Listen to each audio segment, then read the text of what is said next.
नमस्कार मंडळी, मी किशोरीज किचनमध्ये तुम्हा सर्वांचं अगदी मनपूर्वक स्वागत आहे। तुम्ही सध्या उपवासाचे पदार्थ कसे तयार करायचे हे बघत आहात माझ्या चॅनलवर। तर त्यातलाच आजचा हा एक पदार्थ आहे। तर आज आपण उपवासाचे सांडगे तयार करणार आहोत आणि तेही साबुदाणा आणि बटाट्यापासून। तर कसे तयार करायचे हे आता आपण पुढे व्हिडिओमध्ये बघूयात। तर त्यासाठी मी इथे 5 ते 6 बटाटे घेतले आहेत। मीडियम साईजचे बटाटे आहेत हे। तर सोलून घ्यायचे आहेत आणि पाण्यामध्येच घालायचे आहेत। आणि हे सांडगे मी 3 प्रकारचे करून दाखविलेले आहेत। तुम्हाला ज्या प्रकारचे आवडतील त्या प्रकारचे तुम्ही करू शकता। 6 बटाट्यांसाठी मी इथे अर्धा वाटी साबुदाणा भिजवून घेतलेला आहे। तर 2 ते 3 तासामध्ये हा साबुदाणा छान असा भिजला जातो। स्वच्छ धुवून घ्यायचा आणि पाणी काढून घेऊन भिजत घालायचा आहे। तर छान असा हा भिजलेला होता साबुदाणा। आता मी कढईमध्ये पाणी ठेवून वाफवून घेत आहे आणि बटाटे जे मी सोलून घेतले होते ना, तर ते आता किसून घेत आहे। बटाटे किसताना सुद्धा एक काळजी घ्यायची आहे, ती म्हणजे बटाटे पाण्यामध्येच किसायचे आहेत। म्हणजे बटाट्यामधला जो स्टार्च आहे तो निघून जातो आणि मग सांडगे आपण जेव्हा तळतो तर तेव्हा ते काळपट होत नाही, कारण पूर्णपणे त्यामधला स्टार्च निघून गेलेला असतो। सध्या मी तुमच्यासोबत उपवासाचेच पदार्थ शेअर करत आहे।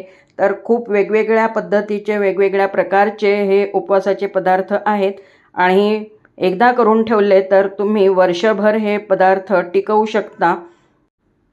बटाट्याचा किस आता मी दुसऱ्या भांड्यामध्ये स्वच्छ पाणी घेतलं होतं, तर त्यामध्ये आता घालून घेतला आहे। बटाट्याचा किस नेहमी पाण्यामध्येच ठेवायचा आहे, म्हणजे अजिबात काळा पडत नाही, पांढरा शुभ्र असा हा तयार होतो। तर बघू शकता तुम्ही, आता एका पाण्यातनं मी पुन्हा दुसऱ्या भांड्यामध्ये पाणी घेतलेलं आहे।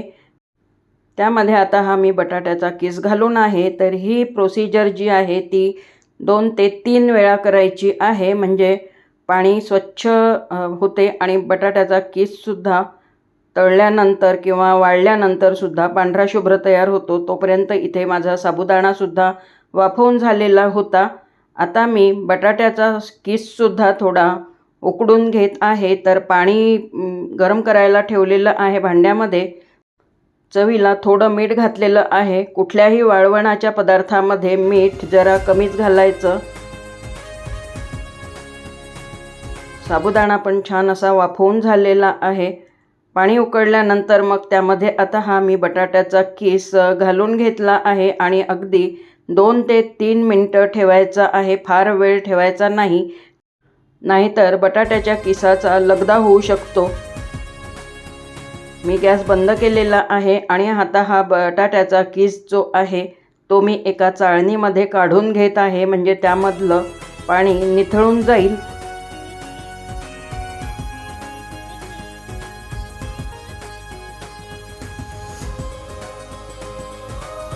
चमच्याच्या किंवा सराट्याच्या मदतीने मी थोडा मोकळा करून घेत आहे, म्हणजे त्यामधली वाफ निघून जाईल आणि थोडं थंडसुद्धा होईल आणि पाणी पण निघेल त्यामधलं।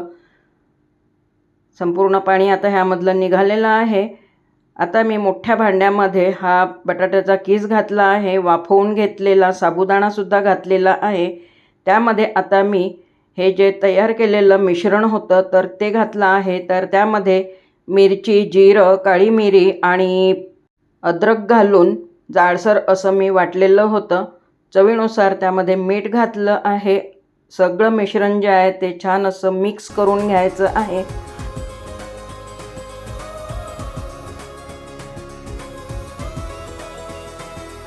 परड्यावर मी एक स्वच्छ पॉलिथिन घातलेला होता। आता त्यावर मी हे सांडगे तयार करून घेत आहेत।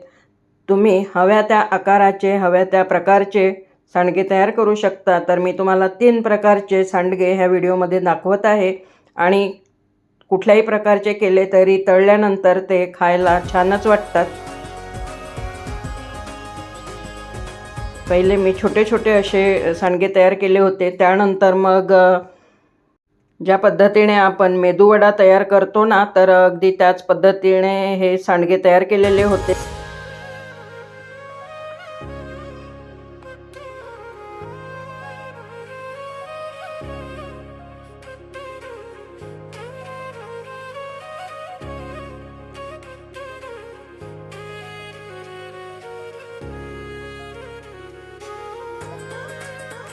आणि शेवटी असे वडे ज्या पद्धतीने आपण तयार करतो, तर अगदी त्याच पद्धतीने मी हे सांडगे तयार केलेले आहेत.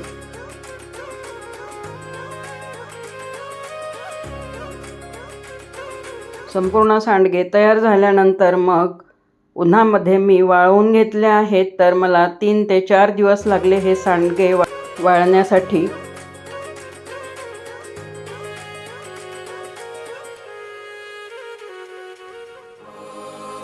बघू शकता 4 दिवसामध्ये खूप छान असे हे सांडगे वाळलेले आहेत. आणि चांगले वाळले की मग वर्षभर ते छान असे टिकतात सुद्धा, अजिबात खराब होत नाही.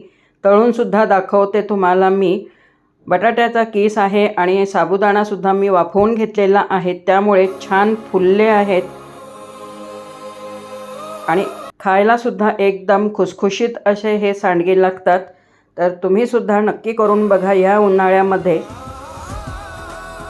तर आजची ही बटाटा आणि साबुदाण्याच्या सांडग्यांची रेसिपी तुम्हाला कशी वाटलेली आहे मला कमेंटमध्ये नक्की सांगा.